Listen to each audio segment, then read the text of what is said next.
Halo, welcome back to my YouTube channel.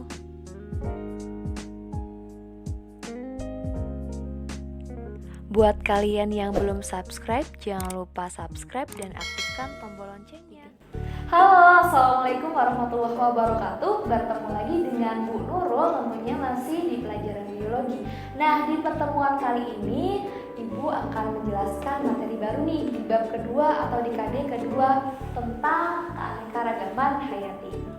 Nah, sebelum Ibu jelaskan, kira-kira ada yang tahu nggak nih apa sih keanekaragaman hayati itu? Ada yang tahu? Oke, pasti Ibu yakin kalian belum baca bukunya, ya kan? Di sini Bu Nurul akan sedikit memberikan penjelasan tentang pengertian keanekaragaman hayati itu sendiri. Keanekaragaman hayati adalah suatu pernyataan tentang adanya berbagai macam variasi atau ciri antar makhluk hidup. Bu, variasinya itu contohnya seperti apa sih? Variasinya bisa dari bentuknya. Ada yang bentuknya bulat, lonjong atau persegi mungkin. Kemudian warnanya, variasi warnanya, jumlahnya, ukurannya, habitat dan kebiasaannya.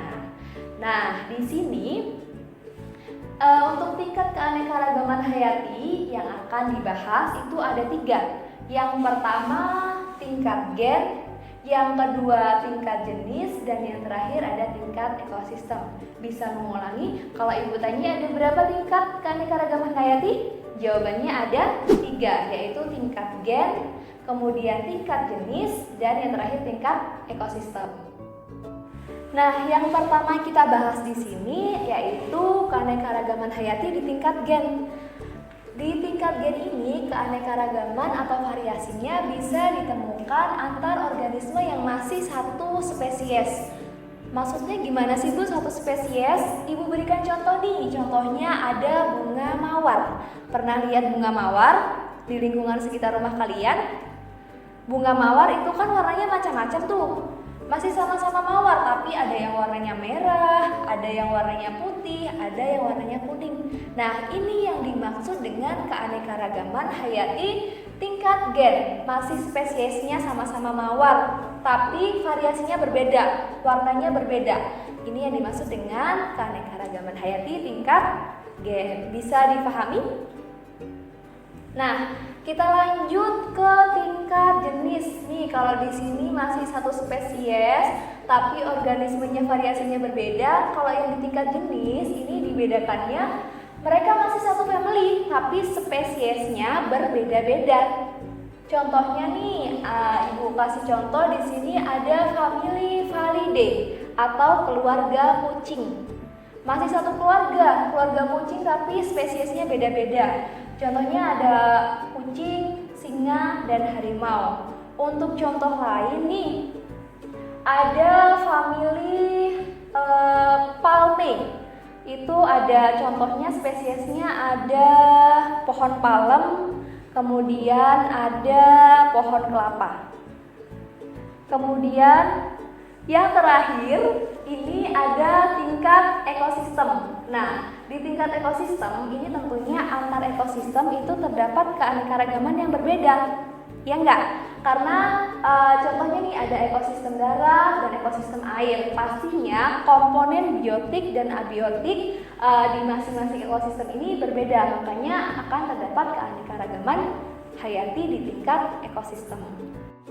Banyak sekali materi di biologi yang pemahamannya itu perlu disertai dengan gambar. Nah, untuk di keanekaragaman hayati ini biar kalian lebih bisa memahaminya, Ibu juga akan tampilkan gambarnya. Contoh-contoh dari tingkat keanekaragaman hayati yang telah kita bahas tadi. Yang pertama ada tingkat gen.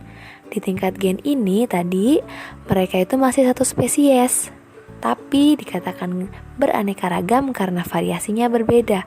Ibu beri contoh, ada spesies mawar, yang mana variasinya ada mawar merah, mawar putih, mawar kuning, ini bonusnya ada mawar pink.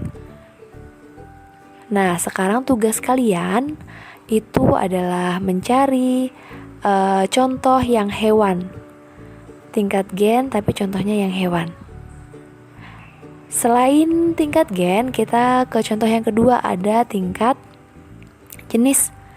Nah, di tingkat jenis ini tadi Ibu sudah memberi contoh lengkap ya. Kalau di hewan tadi Ibu beri contoh, mereka dibedakannya kan masih satu famili tapi beda spesies. Contohnya ada famili Felidae atau keluarga kucing. Ada kucing, ada harimau, ada singa. Kemudian untuk tumbuhannya itu ada famili Palmae. Contohnya ada kelapa, ada pohon palem, ada pohon aren. Yang selanjutnya ini ada ekosistem, tingkat ekosistem. Tingkat ekosistem Ibu beri contoh, keanekaragaman hayatinya ini dibedakan atas jenis ekosistemnya. Nih, ekosistem darat dan ekosistem air tentunya dikatakan beraneka ragam karena komponen biotik dan abiotik yang mendudukinya berbeda. Bisa dilihat ya di gambar, yang di darat ada hewannya apa saja, kemudian yang di air ada apa saja. Begitu juga dengan floranya. Sampai di sini bisa difahami? Kalau tadi Bu Nurul minta kalian untuk mencari satu contoh tingkat gen yang hewan, sekarang Ibu cantumkan gambar. Ibu minta kalian untuk menentukan kira-kira ini masuk tingkat gen, jenis, atau ekosistem.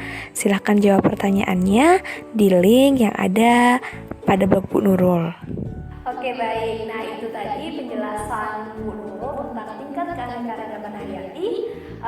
Cukup sekian untuk pertemuan kita hari ini. Semoga bisa dipahami materinya dengan baik dan bermanfaat untuk kalian. Ibu akhiri, wassalamualaikum warahmatullahi wabarakatuh.